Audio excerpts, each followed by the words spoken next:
Deputy Press Secretary Raj Shah was in the Daily Communications meeting with about 24 other officials last week when Kelly Sadler, a previously little-known aide, remarked that it didn't matter that McCain, an 81-year-old, six-term Republican senator with brain cancer, opposed the administration's pick to lead the CIA because he's dying anyway. But asked about the remark Monday, Shah reiterated that the White House's internal frustration over the episode was that it was leaked, not that it was said.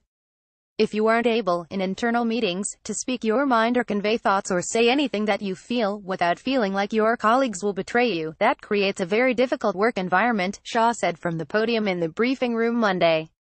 I think anybody who works anywhere can recognize that, but many of Shah's colleagues inside the West Wing see the leaks of information as impossible to prevent.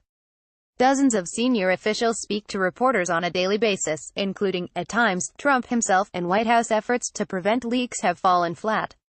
Unprecedented steps. The White House banned the use of personal cell phones in the West Wing in January. It was an idea first floated by Chief of Staff John Kelly when he replaced Reince Priebus last July, but one he didn't implement until months into his tenure. Officials publicly maintained that the ban was because of national security reasons, but multiple staffers said privately that they were under the impression it was carried out in hopes of limiting leaks to reporters. Kelly was agitated when a memo he wrote outlining the new policy quickly leaked to media outlets, a source familiar with his reaction said. Though the ban prompted widespread frustration among staffers, most abided by it, simply because there wasn't an alternative. How the phone ban is carried out was described to CNN by 4 White House officials who spoke on the condition of anonymity. The White House declined to comment. Officials now either leave their personal devices in their cars, or, when they arrive for work each morning, deposit them in lockers that have been installed at West Wing entrances. Each locker has a key, which officials said take a little jiggling to remove. The staffer puts their phone in the locker, locks it and hangs on to the key until the end of the day when it's time to reclaim their device. Sources said it's common to find several staffers huddled around the lockers throughout the day, perusing their neglected messages. The lockers buzz and chirp constantly from 6 a.m. to 8 p.m. Monday through Friday. The ban isn't based on an honor system. Sweeps are carried out to track down personal devices that have made it past the lobby and into the building. According to sources who are familiar with the sweeps, men dressed in suits and carrying large handheld devices have been seen roaming the halls of the West Wing, moving from room to room, scouring the place for devices that aren't government-issued.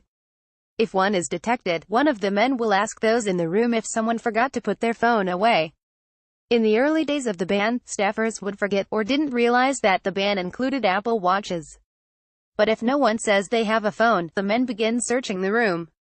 Devices are largely accurate, sources say, and can even determine what type of device is in the room. When the ban was first implemented several months ago, a group of lawmakers was waiting for the president in the West Wing while a sweep was being carried out. The device picked up a Samsung Galaxy, which was in the pocket of one of the visiting lawmakers, according to a source familiar with the situation. In his memo outlining the policy, Kelly warned that anyone who violated the phone ban could be subject to disciplinary action, including being indefinitely prohibited from entering the White House complex, but several staffers later remarked that they don't actually believe anyone would be fired for violating the policy, with multiple noting this week that the ban did not prevent Sadler's comment from leaking to the press. Traitors and cowards. Trump has frequently blasted leaks coming out of his White House and has long believed that there are individuals inside his administration who are actively working to undermine him. He tweeted Monday that embarrassing stories about his administration that are based on leaks are a massive over-exaggeration put out by the fake news media in order to make us look as bad as possible. With that being said, leakers are traitors and cowards, and we will find out who they are, he wrote. Counselor to the president Kellyanne Conway said on Fox News Monday evening that she spoke with Trump about the leak issue multiple times that day.